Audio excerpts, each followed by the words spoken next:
Please watch the video until the end. Every second matters to understand what I found. Chapter 1. The tape. I work with old footage. People send me boxes of tapes, hard drives, things they found in attics or behind walls. I earn a living restoring images, but I also chase stories. The one I want to tell started with a cheap DV cassette mailed by a woman named Elise. She wrote only 2 lines on the envelope. I couldn't watch. Please help. I met her once in a coffee shop. She had that look, hollow and jittery. She didn't press me to open it. She left the room and never came back. The tape labeled Recovered was glitchy from the start. The footage showed flickering corridors and the steady beep of a camcorder. A shaky crew walked the halls of an abandoned hospital at night. They joked through most of it until the laughter snapped off, like an unseen hand cut a wire. The tape ended with a smear of darkness and a voice whispering, "Don't look back." My name is Mark. I decide things the hard way. I examined the tape frame by frame, cleaned the audio, and found a date scrawled in a corner. 5 years earlier. There were no credits, no names. Just the same hospital sign appearing briefly, Willowbrook Psychiatric Center. It matched missing person reports I had read months before. One name kept coming up connected to the footage. Jonah. He had gone in and never come out. Every online forum that mentioned the tape warned, "Don't follow it." That warning ignited the part of me that needed to know. Chapter 2. The plan. Elise refused to go back. She said the hospital wasn't empty, and that the cameras in those old videos had eyes of their own. I wasn't sure whether to believe her, but a cold fact sat like a stone in my gut. People had disappeared around Willowbrook. Families posted videos, police notes, and grainy security stills, all pointing to something inside the walls. I recruited 2 friends, Sarah, who knows electronics like a surgeon, and Miguel, who never says no to a dare. We made a plan simple enough for a night. Enter the building, find where the original tape was shot, set up cameras, and document evidence.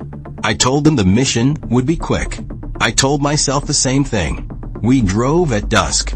Willowbrook squatted against the horizon, its windows like blank eyes. The main gate had been cut, and the path to the front door had become a maze of weeds. The air smelled of rust and old medicine. As we slipped past the lobby, our lights cut across peeling tiles and faded murals of sunny gardens. It felt wrong, like a smile painted over a bruise. Chapter 3. The first night. We set up 3 cameras, one at the entrance, one following the main corridor, and a handheld on my shoulder. At first, the place behaved. Our radios crackled with music, and our steps echoed. Then the first sign appeared. A nurse's chart on the floor with a name scratched off. We found a room where the furniture had been ransacked, drawers emptied as if their owners had been pulled out mid-search. Around midnight, the lights began to flicker. The corridor camera recorded a long, slow slide of dark across the walls. In the footage, shadows stretched like oil spreads on water. Miguel swore he'd heard a child's laughter. Sarah said she felt cold, not the kind that comes from the night outside, but the kind that comes from being looked at. We reached the ward from the tape.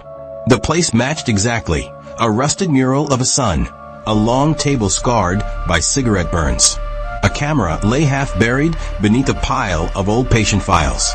My hands were steady until they touched it. The camera's lens had been cracked, and in the playback we found a new clip we hadn't seen before. A short segment of whispering in a voice that seemed both male and female, repeating "stay" like a mantra. Chapter 4. The door. We followed a hallway that the tape had shown only as a dark blur. It led to a heavy metal door, painted once with institutional green. The lock was bent but not broken. On the other side, the air felt older, thicker. It smelled like medicine and paper and something else I couldn't name. Our footsteps made a different sound there, softer, as if the floor were padded with something alive. Inside were rooms arranged like cells. Each had a small window at shoulder height and bolts on the doors that could trap a hand. On each bed lay a folded blanket and a pair of shoes, as if someone had left in a hurry and always planned to return. One room had a child's drawing pinned to the wall, a son and a small figure with too many arms. When we touched the paper, the ink bled like it was still wet. Then the door behind us closed. There was no wind. It closed with a slow, definite click that made our bones go quiet. We pushed and pulled. The handle didn't move. Our radios gave only static. In the camera, we could hear ourselves breathe. Then a new noise, a humming under the static, like someone tuning a radio to a station that played one long, low note. Chapter 5. The Mirrors. We searched for another exit and found a small room lined with mirrors. The glass was old and warped. Our reflections came back wrong, slower, delayed, slightly out of step. At first it felt like a trick of light. Then Sarah pointed to my reflection. Her voice was a knife. "Mark, look." My reflection raised its hand behind my head, but my hand was still by my side.